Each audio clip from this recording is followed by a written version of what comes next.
بسم اللہ الرحمن الرحیم۔ بسم اللہ الرحمن الرحیم۔ السلام علیکم ورحمۃ اللہ وبرکاتہ۔ عزیز طلبہ، امید ہے بخیر عافیت ہوں گے۔ تفسیر جلالین سورۃ النساء سبق نمبر 185 کے ساتھ آپ کے سامنے حاضر ہیں۔ آج کا سبق انشاءاللہ وَيَسْتَفْتُونَكَ فِي النِّسَاء سے لے کر آیت نمبر 128 وَالصُّلْحُ خَيْرٌ تک ہوگا۔ تو آئیے عزیز طلبہ سبق کی ابتدا کرتے ہیں۔ اعوذ باللہ من الشیطان الرجیم، بسم اللہ الرحمن الرحیم۔ وَيَسْتَفْتُونَكَ فِي النِّسَاء، اور یہ تم سے عورتوں کے بارے میں پوچھتے ہیں۔ قُلِ اللَّهُ يُفْتِيكُمْ فِيهِنَّ، تو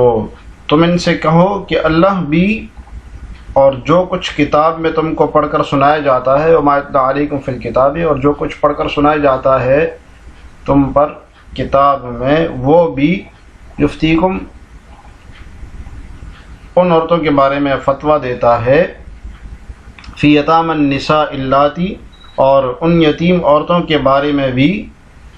اللاتی لا تؤتونہن ما کتب لہن، جنہیں تم ان کا میراث واجبی، ان کا واجبی حصہ نہیں دیتے، وترغبون ان تنکحوہن، اور تم ان کے ساتھ نکاح کرنے سے بے رغبت ہوتے ہو، والمستضعفین من الولدان، اور ان کمزور لڑکوں کے نسبت بھی تمہیں فتویٰ دیتا ہے، تمہیں حکم دیتا ہے، وَأَن تَقُومُوا لِلْيَتَامَى بِالْقِسْطِ، اور یہ حکم دیتا ہے کہ یتیموں کی نگہداشت میں انصاف کیا کرو، وَمَا تَفْعَلُوا مِنْ خَيْرٍ فَإِنَّ اللَّهَ كَانَ بِهِ عَلِيمًا، اور جو کچھ بھی تم بھلا کام کرتے ہو، جو کچھ بھی تم نیک کام کرتے ہو، اللہ تعالی اس کا علم رکھتے ہیں۔ یہ اس آیت کی شان نزول کے بارے میں مختلف واقعات بیان کیے جاتے ہیں۔ تو بہرحال مختصر یہ کہ سورہ النساء جو ابھی سورت چل رہی ہے، اس کی شروع میں ہی آیت المیراث یوصیکم اللہ فی اولادکم میں جب عورت کے مسائل بہت کھول کر بیان ہو گئے، جس میں عورت کا حصہ تھا، تو یہ بات مشرکین پر بہت شاق گزری کہ عورت کو کیوں حصہ دیا گیا،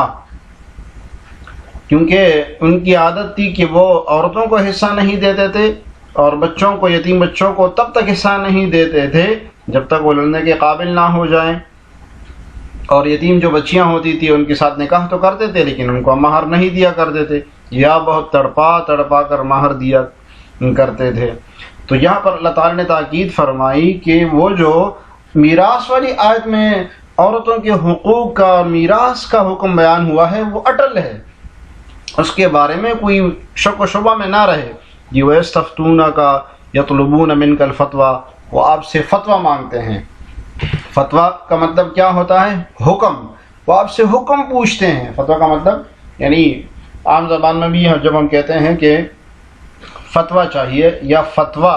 یا اس مسئلے کے بارے میں فتویٰ، تو اس کا مطلب ہوتا ہے اس مسئلے کا حکم کیا ہے، جواز عدم جواز کے بارے میں۔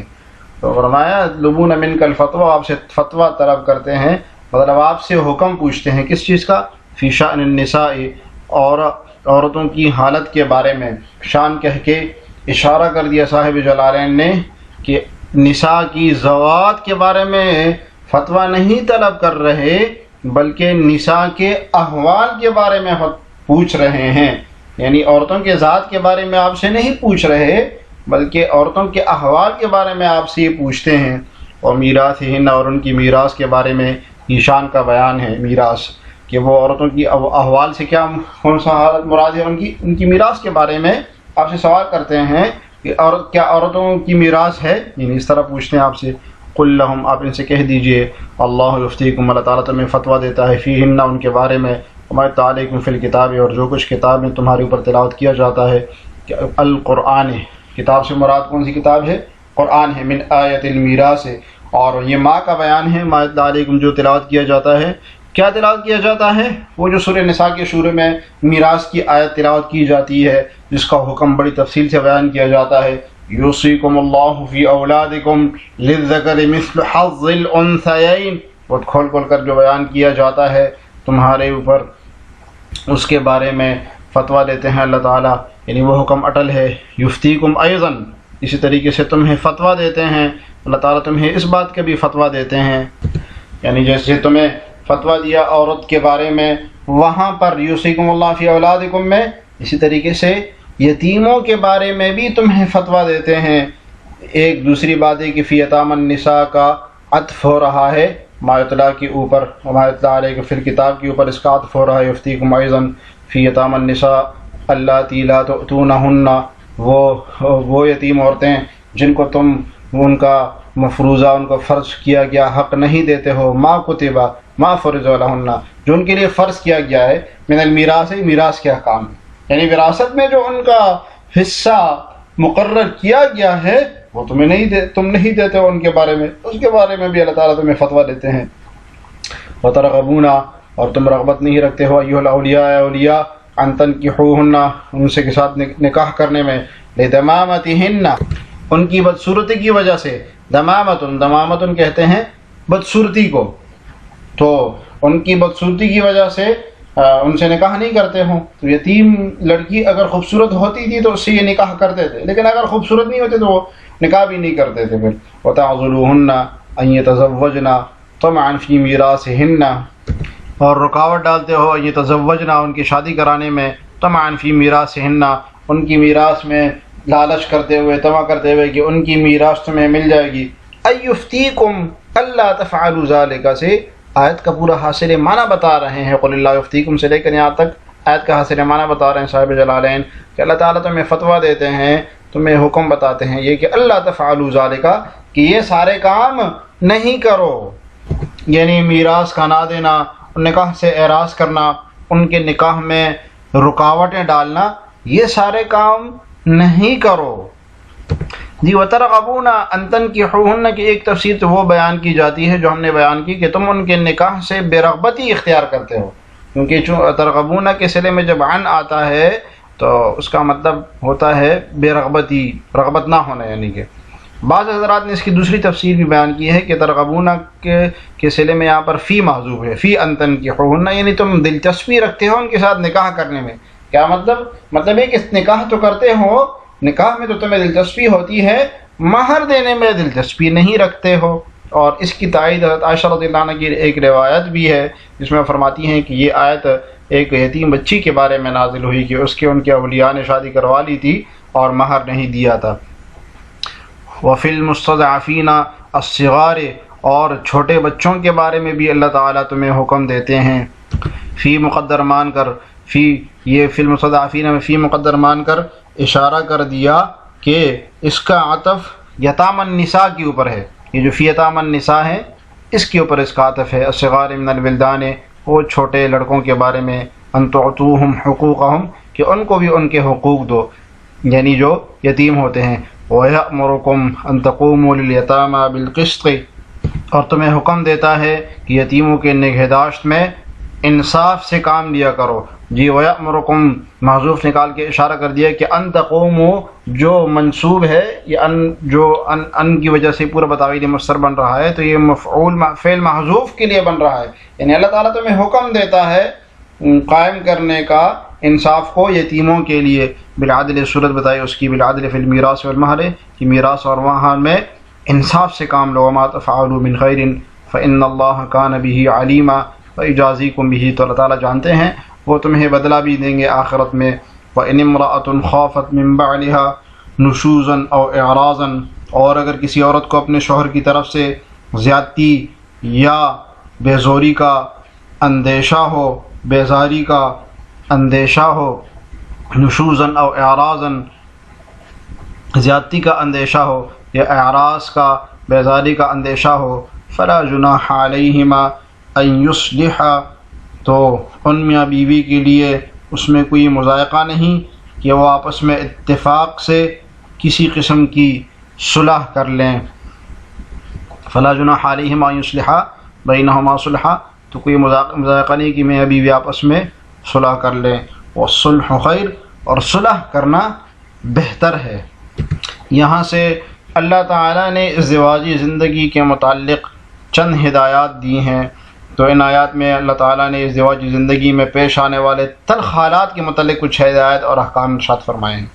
اور ان تلخ حالات میں صحیح اصول کے مطابق اور سنجیدگی کے ساتھ اگر معاملہ حل نہ کیا جائے تو نہ صرف میاں بیوی کے لیے یہ دنیا جہنم بن جاتی ہے، بلکہ بعض اوقات جو آس پاس ان کے گھر والے ہوتے ہیں، جو دونوں خاندان ہوتے ہیں، ان میں بھی کشمکش ان خاندانوں میں قبیلوں میں کئی سال تک چلتی ہے، یہاں تک کہ قتل و قتال تک بھی معاملہ پہنچ جاتا ہے۔ تو قرآن کریم نے مرد اور عورت دونوں کے جذبات اور احساس کو مد نظر رکھا ہے، ٹھیک ہے، تو اور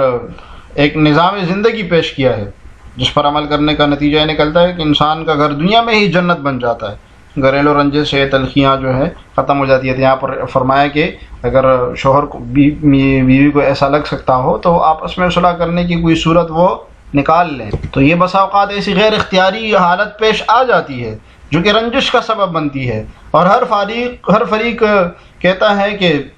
میں تو اس معاملے میں معذور ہوں، تو اس میں پہ ایسا ہوتا ہے کہ میاں بیوی کے جو حقوق واجبہ ہوتے ہیں اس میں کوتاہی آ جاتی ہے۔ مثلا شوہر اپنی بیوی سے اس وجہ سے نہیں ملتا کہ وہ بدصورت ہے، اور بیوی کسی اور وجہ سے اسی وجہ سے یعنی بدصورت ہے، نہیں کرتی، تو اس میں قرآن نے ایک قانون بتلا دیا کہ یہ ایسا کر لیں آپ جی۔ وَإِنِ امْرَأَةٌ مَفْعُولٌ بِفِعْلٍ يُفَسِّرُهُ، جی صاحب جلالین بتانا کہ یہ مرفوع ہے، یعنی فاعل بن رہا ہے بفعل، ایسے فعل کے لیے، یفسرہ جس کی تفسیر کر رہا ہے خافت، ٹھیک ہے، خافت اس کی تفسیر کر رہا ہے، تو وہ فعل کیا ہوگا؟ فعل معذوف، یا تو یہی نکلے گا، اصل عبارت ہوگی وَإِنْ خَافَتْ امْرَأَةٌ، کیونکہ امرأۃ کو مبتدا نہیں بنایا جا سکتا، اس لیے اس سے پہلے ان شرطیہ ہے، اور ان شرطیہ کبھی بھی مبتدا پر داخل نہیں ہوتا، اس لیے فعل محذوف ماننا پڑے گا، واجب الحذف ہوگا۔ تو ایک تو یہ کہ خافت اس کو معذوف مان لے، وَإِنْ خَافَتْ امْرَأَةٌ یہ مان لے، یا یہ کہ وَإِنْ كَانَتْ امْرَأَةٌ خَافَتْ مِنْ بَعْلِهَا یوں مان لے، جی خافت توقعت ڈرتی ہو، کیا مطلب؟ توقع ہو اس کو، جی توقعت یعنی اندیشہ ہو اس کو کسی غلط معاملے کا، کسی فعل مکروہ کا، اور توقعت الخوف اس کو خوف ہو، من بعدها کس سے؟ اپنے شوہر سے، زوجہا سے، نشوزاً اپنے شوہر کی طرف سے سرکشی کا اندیشہ ہو، خوف ہو، ترفعن علیہا اس کے اوپر سرکشی کرے اور اس کی اعراض کرے، بترک مزاجعتہا کیا صورت ہو اس کی کہ اس کے ساتھ مزاجعت ترک کر دے، یعنی مزاجعہ ایک ساتھ رہنا، ایک ساتھ لیٹنا یہ چھوڑ دے، والتقصیر فی نفقتہا یا نفقے میں کمی کر لے، جو نفقہ بنتا ہے اس کا اس میں کچھ کمی کر لے، تو یہ نشوز کی تفسیر بتا رہے ہیں، لبغضہا اس کی بغض کی وجہ سے، وطموح عینیہ الی اجمل منہا اور اس کی آنکھیں تلاش کرے اس سے کسی خوبصورت عورت کو، ہاں تو یہ سب نشوز کی صورتیں ہیں۔ ایک یہ کہ ترک مزاجات کر لے، یا یہ کہ نفقہ کم کر لے، یا یہ کہ وہ اس سے خوبصورت عورت کی تلاش میں ہو، یہ سب نشوز کی صورتیں ہیں۔ نشوز کی اور بھی مختلف صورتیں ہوتی ہیں، نشوز الرجل فی حق المرأة یعنی مرد جب سرکشی کرے عورت کے ساتھ، اس کی کیا کیا صورت ہو سکتی ہے؟ ایک صورت یہ ہو سکتی ہے اس سے اعراض کر لے، اعراض کی کوئی بھی صورت ہو سکتی ہے، منہ پھیر لے، اس کی بات نہ سنے۔ دوسرا یہ کہ اس میں نکتہ چینی کر لے، تم تو ایسی بدصورت ہو، تم تو ایسی ہو، یہ بھی نشوز ہوتا ہے۔ مجامعت ترک کر دینا، جیسے یہ بتر کی مزاجات صاحب جلالین نے اس کی تفسیر کی ہے، یہ بھی نشوز کی ایک صورت ہے۔ ایک صورت نشوز کی یہ ہے کہ اس کے ساتھ حسن معاشرت نہ کرے، برے اخلاق کے ساتھ اس کے ساتھ پیش آئے، اور ایک صورت صاحب جلالین نے یہ بھی بتائی ہے کہ وہ اس سے خوبصورت عورت کی تلاش میں ہو، ڈھونڈے اس کو، اور اعراضاً یا اعراض کرے عنہا بوجہہ اس کے چہرے سے، یعنی کہ اعراض کرے، فلا جناح علیہما ان یصلحا تو دونوں پر کوئی مذائقہ نہیں ہے کہ وہ صلح کر لیں، فیہ ادغام طائف الاصل فی الصاد۔ جی یہ دوسری قرأت میں ہے ان یصالحا، اس طرح ہوگا، تو اس میں یہ فا کلمہ میں ادغام کر دیا جاتا ہے، یعنی فا کلمہ جو کہ صاد ہوتا ہے اس کو ضاد اور صاد ضا میں اس میں ادغام کر دیا جاتا ہے، تو ان یصالحا ہو جاتا ہے یہ۔ تو بہرحال یہ باب افعال سے ہوتا ہے، یہ دوسری قرأت میں، ہماری قرأت میں فلا جناح علیہما ان یصلحا باب افعال سے ہے۔ فی قرأت جس کا ابھی صاحب جلالین بیان بھی کر رہے ہیں، قرأت میں یصلحا ہے، من اصلح باب افعال سے، بینہما ان دونوں کے درمیان صلح، اچھے طریقے سے صلح کر لے، فی القسم والنفقۃ تقسیم میں